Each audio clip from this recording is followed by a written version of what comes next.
증여세 탈루하고 이후에 추징한 세액이 무려 1조 4천억 원에 육박한다고 합니다. 개인적으로는 저 금액이 앞으로 더 커질 것 같고요. 그리고 특히 제가 주변에 실무하시는 분들하고 좀 몇 번 이야기를 나눠보면 요즘에 가장 핫한 것 중에 하나가 바로 상속증여 관련된 세무조사라고 해요. 그래서 혹시 이런 부분에 있어서 어떤 것들을 좀 조심해야 되는지, 그리고 국세청은 과연 어떤 거를 포인트로 해가지고 좀 잡아내는지 제가 아는 한도 내에서 살짝 말씀드려 볼게요. 자, 문화일보에서 가져왔고요. 23년 10월 6일자 기사입니다. 자, 최지영 기사님이 작성 주셨네요. 고맙습니다. 2018년부터 2022년까지 증여세 탈루, 세무당국에 적발된 추징세금 1조 4,560억, 최근 2년간 탈세조사 종결 건수 추징된 세금 각각 3,000건, 3,000억 돌파. 거의 한 건에 1억 정도 추징세액을 가져가는 거네요. 왜냐하면 국세청도 이제 고급 인력들이고 행정력이 다 커버가 될 수 없기 때문에 좀 소위 말하는 작은 것들은 어떻게 못하고 큰 거 위주로 간다는 거죠. 자, 그리고 이게 중요합니다. 제가 이것 때문에 기사를 가져왔는데, 증여세를 내가 자진신고 안 했다.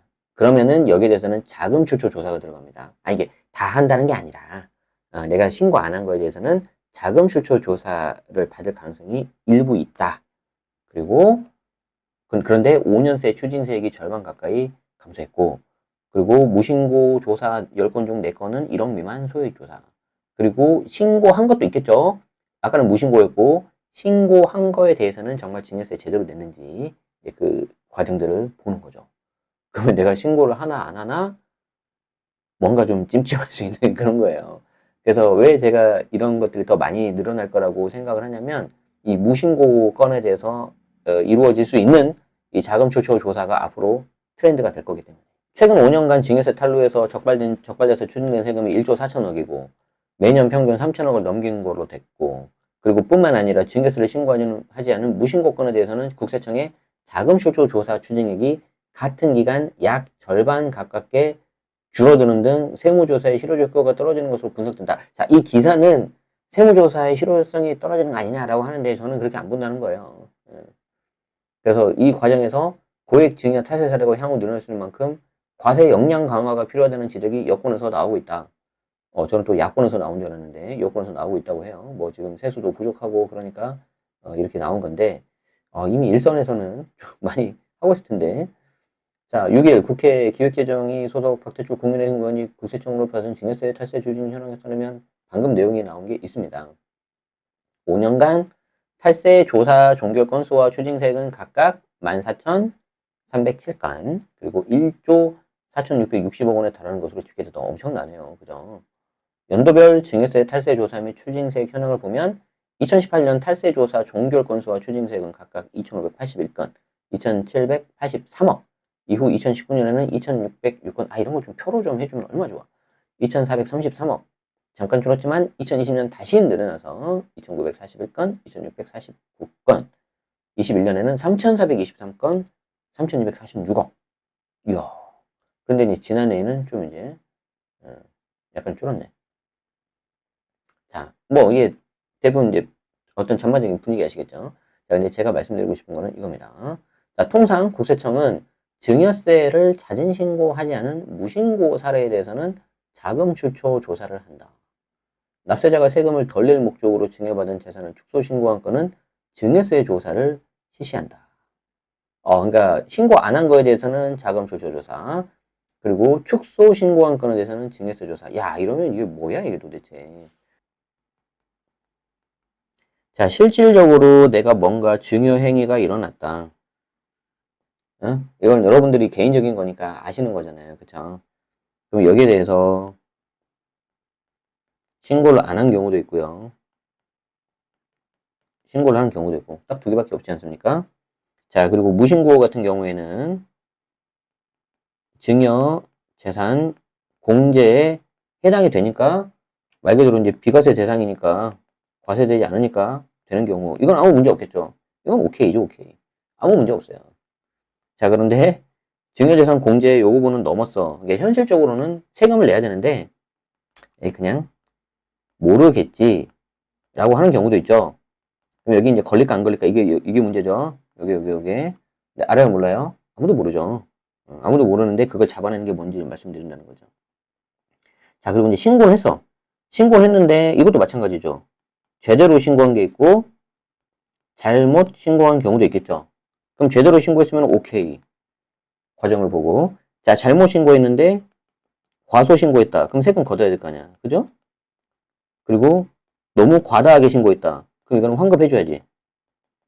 맞죠? 자, 그러면 국세청에서 보는 거는 뭐겠어요? 혹시 너희들이 과소 신고한 거 아니냐? 그럼 세금 더 추징해야 되니까. 이거 보겠죠? 그런데 과다 신고한 경우에는 환급을 해줘야 되는데, 이건 솔직히 약간 퀘스천이다. 돌려주지 안 돌려주지. 예. 자, 그럼 우리는 뭐가 있어요? 이거 두 개죠.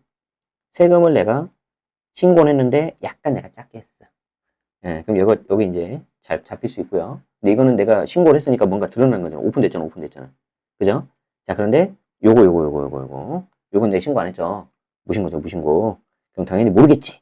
라고 생각하는데 잡아낼 수도 있다는 거예요. 그럼 이제 여러분들이 이제 신기하죠. 아니, 말이 되냐? 내가 신고 안 하고, 내가 뭐 유튜브에서 본 대로 적은 금액으로 해가지고 1,000만 원 안 되게 이렇게 했는데 안 걸린다고 하더라. 누구는. 근데 그게 안 된다는 거예요. 제가 대학원 마지막 수업 때 세무조사라는 수업 들었다고 했었잖아요.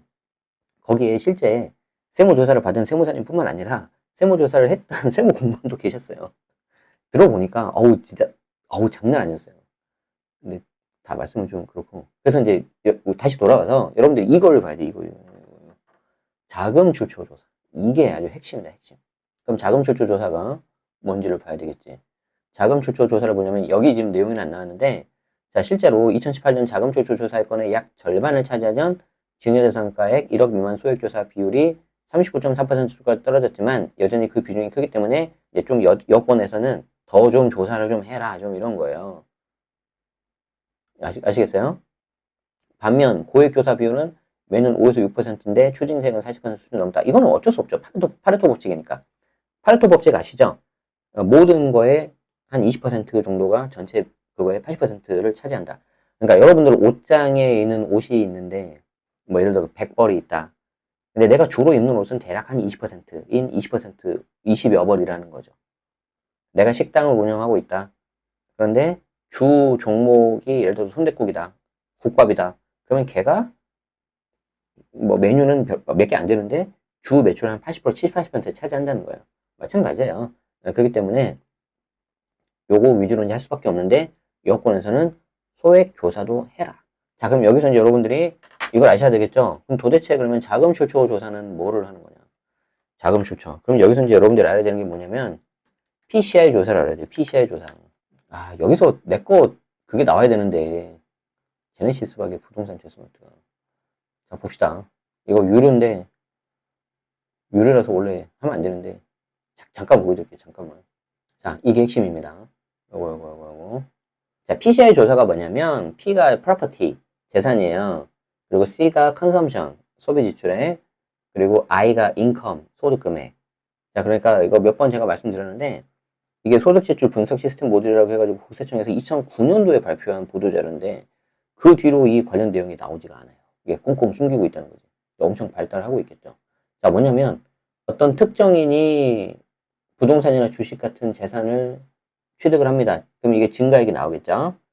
그리고 신용카드, 현금영수증, 그리고 해외여행, 특히 해외여행. 자, 이런 식으로 해가지고 내가 막 돈을 펑펑 써요. 그러면은 이거 두 개를 묶어가지고 플러스 금액으로 만들어요. 플러스 금액. 아시겠죠? 근데 이 기간이 어떻게 되냐? 통상 5년 정도를 잡습니다. 통상 5년 정도. 그래서 5년 동안 늘어난 재산, 그리고 5년 동안 쓴 소비 지출, 그리고 5년 동안 신고한 소득 금액을 봅니다. 근데 얘를 이제 마이너스 차감을 하는 거죠. 그러면은 값이 딱 나오겠죠. 그럼 이 값이 플러스가 좋은 거야, 마이너스가 좋은 거야? 마이너스가 좋은 거죠. 왜냐하면 내가 신고한 소득 금액 대비 재산이나 소비 지출이 많았다는 거잖아. 플러스가 크면. 그럼 그게 탈루 혐의 금액이 된다는 거예요. 자, 최근 5년간 탈루 혐의 추정액을 보니까 여기 이제 사업하시는 분이었는데 재산이 20억 정도 늘었어요. 부동산 아파트 3건, 그리고 주식 취득, 그리고 소비 지출 무려 3억인데 이 소비 지출이 뭐였냐면은 해외여행을 얼마나 갔냐면 15차례에 걸쳐서 해외여행 갔다. 31억 아파트에 거주하고. 자, 그런데 그럼 이제 이 사람 돈을 많이 벌었다는 거 아니에요? 돈을 많이. 근데 실제 신고한 소득 금액 보니까 4,100만 원이래. 말이 돼요, 이게? 아니, 5년 동안 신고한 소득 금액이 4,100만 원인데, 어떻게 3억 얼마를 해외여행 가면서 돈을 펑펑 쓰고 20억짜리 재산이 늘어났냐는 거죠. 그래서 여기 플러스 값에서 마이너스 값을 빼니까 탈루 혐의 금액이 23억 정도가 나오더라. 물론 이 금액이 탈루 혐의 금액이에요. 혐의 금액. 탈루했다는 게 아니고. 그래서 혐의 금액인데 국세청 입장에서는 소득 금액 신고한 사람 보니까 요 정도 평균에서는 대략 탈루 혐의 금액이 뭐 예를 들어서 뭐 1억, 2억밖에 안 되는데 너는 뭐길래 23억이냐는 거죠. 자, 그러면 다시 돌아와 봐요. 이 사람은 증여세 신고했어, 안 했어? 안 했겠지. 안 했겠죠. 그럼 안 한 거에 대해서는 용용 죽겠지, 모르겠지, 이게 아니라는 거예요. 왜? 요 PCI 조사에 의해서, 왜 이 사람은 소득 금액이 이거밖에 안 되는데, 어떻게 해서 재산이 이렇게 늘고, 해외여행도 펑펑 가고, 고급 승용차를 탈까? 이게 퀘스천이라는 거예요. 그러면 여기에 대해서 자금 출처, 어디서 났어요? 라고 들이미는 거예요, 국세청이. 자, 그러면 거기에 대해서 내가 제대로 대응을 했다. 대응을 하면 오케이예요. 대응을 하면. 근데 거의 대응할 수 있는 가능성이 없습니다. 요 정도는 5년치를 건드려야 되기 때문에. 그럼 어떻게 돼요? 여기에 대해서 대응을 제대로 못했다 그러면은 뭐가 나오겠어요? 그때 다시 증여세 추징해버려요. 근데 왜 이게 무서운지 알아요? 두 가지 이유가 있는데. 첫 번째는 로직이 아주 심플합니다. 심플 이스 베스트야. 심플 이스 베스트. 이해하기 쉽잖아요. 그죠? 그래서 상대적으로 이렇게 잡아내기가 좋고, 두 번째가 뭐냐면, 이제 이것도 약간 제가 좀 해석을 잘한 거라고 생각을 하는데, 두 번째가 뭐냐면, 이 시스템은 인간 본성에 기반을 하고 있다. 자, 뭐냐, 도대체. 예를 들어서, 부모가 자녀한테 돈을 이렇게 좀 주지 않겠습니까? 용돈 같은 것도 주고, 뭐 쓰라고 하고, 그걸로 이제 자녀가 여행 갈 수도 있잖아요. 뭐 해외여행도 갈 수 있겠지. 해외여행 갈 때 뭐 아빠, 엄마 카드 들고 갈 수도 있고. 자, 그런데 부모 입장에서 생각을 해봐요. 내가 자녀한테 쓸 돈을 주면서 얘가 그냥 그 돈을 다 현금을 다 그냥 써버려. 그러면 기분이 좋아, 안 좋아? 안 좋죠. 현금도 쓰긴 쓰는 건데 그걸 잘 가지고 있다가 뭐 하면 좋겠어? 좀 나중에 오를 뭐 우량주 주식을 산다든지 아니면은 부동산을 산다든지 좀 이런 거 하면 좋겠죠. 그리고 이제 그걸 하기 위해서 거액의 돈을 이렇게 뒤에서 좀 몰래 살짝 빼주면서 신고해야 해요. 안 하잖아요. 아까 우리 본 것처럼 무신고잖아. 무신고야. 그런데 결국에는 언제 드러난다는 거예요? 그 자녀 이름으로 뭔가 재산이 늘어나. 그리고 얘가 막 해외여행을 가. 카드를 막 펑펑 써. 그럼 어떻게 되는 거예요? 이게 다 플러스 값이 되는 거예요. 플러스 값이. 이해되죠? 그러니까 다시 정리하면 우리는 음성적으로 돈을 줍니다. 그런데 결국에는 그게 양성적으로 이렇게 드러날 가능성이 매우 높다는 거예요. 부모도 그걸 원하고 자녀도 그걸 원하고. 왜? 결국에는 이렇게 부동산을 사면 등기를 해야 되고 주식 같은 거 하면 또 신고가 되고 그렇게 되기 때문에. 그래서 이게 굉장히 좀 앞으로 훨씬 더 많이 활용이 될 거다. 저는 그렇게 생각을 해요. 그래서 지금 이 기사의 전반적인 톤은 소액 증여세 조사도 좀 더 많이 해라. 지금 이거거든요? 그러면은 과세당국 입장에서는 행정력이 한계가 있기 때문에 그걸 다 못해요. 그럼 저렇게 시스템으로 돌릴 수밖에 없어요. 그럼 시스템으로 돌려서 예를 들어서 탈루 혐의 금액이 기존에는 한 20억 넘었을 때만 우리가 보겠습니다라고 했는데 또 정부와 여당에서 이렇게 쪼으면 어떻게 하겠어요? 또 맞춰줘야 될 거 아니에요. 그럼 이걸 금액을 올리겠어 내리겠어? 내리겠지. 그럼 저희가 20억이었는데요. 한 15억부터 좀 보겠습니다. 예를 들자면 이렇게 하겠죠. 그럼 이제 그 대상이 훨씬 많이 늘어나겠죠. 그리고 거기에 대해서 내가 제대로 소명을 못하면 증에서 나오는 겁니다. 자, 그래서 제가 굉장히 중요한 거 하나 말씀드릴게요. 굉장히 중요한 거 말씀드릴게요. 이건 내가 교수님한테 들은 건데 내가 존경하는 교수님한테. 여러분들이 돈을 벌면 첫 번째는 법인세 아니면 소득세로 돈을 냅니다. 근데 여러분 대부분은 개인으로 먼저 급여 생활을 시작하잖아요. 그리고 나중에 개인 사업을 해도 개인 사업 하거나 아니면 법인으로 사업을 하지 않습니까? 그래서 1차로 여기서 이제 세금을 내요. 그런데 여기에 대해서 여러분들이 꼭 뭔가 이제 좀 이렇게 한단 말이에요. 그럼 여기에 대해서 보완해 주는 게 상증세입니다. 이 상속세하고 증여세에서 이걸 이렇게 백업을 해주는 거예요. 백업을 해주는 겁니다. 근데 아까도 보신 것처럼 상속세, 증여세 같은 경우에 내가 신고 안 하면 모르잖아요. 무신고도 있잖아요. 그래서 이거를 백업 해주는 게 뭐겠어요? 바로 자금 출처예요. 그래서 제가 늘 말씀드리지만 성실납세가 최선이다. 원칙대로 하셔라. 그리고 가끔 가다가 뭐 이상한 댓글이나 질문을 저한테 주시는 분이 있어요. 뭐 세금은 내지 않으면서 애들한테 좀 증여할 수 있는 그런 방법. 그런 게 어디 있습니까? 근데 아까 제가 처음에 보여드렸었죠. 저는 어떻게 증여하는지. 무형 자산을 위주로 합니다. 이렇게. 무형 자산 위주로. 그래서 그런 것들도 좀 생각을 해보시면 좋겠습니다. 그래서 전반적으로 여러분들이 지금 어떤 식으로 과세당국의 시스템이 돌아가고 있는지, 그리고 우리 세법이 어떤 식으로 보완이 돼서 여러분들에 대해서 이렇게 성실신고 납세를 유도하는지, 이런 것들을 아셔야 됩니다. 이거를 모르신 상태에서 어설프게, 저도 아직 많이 배워야 되지만, 어설프게, 뭐, 예를 들어서, 뭐, 1,000만 원 이상이면 신고가 들어가니까, 뭐, 900만 원이면 된다더라. 아니에요. 그거보다 훨씬 적은 금액도 다 잡아내는 거 제가 봤어요, 실제로. 그래서 그걸 여러분들이 너무 맹신하시면 안 된다. 아시겠죠? 만약에 그게 통했으면 다 그런 방법으로 다 똑같이 했겠지. 대신 이제 확률이 그만큼 좀 줄어들긴 줄어드는데 계속 이렇게 과세당국의 정보 수집력은 올라간다. 저는 그 말씀을 드리고 싶습니다.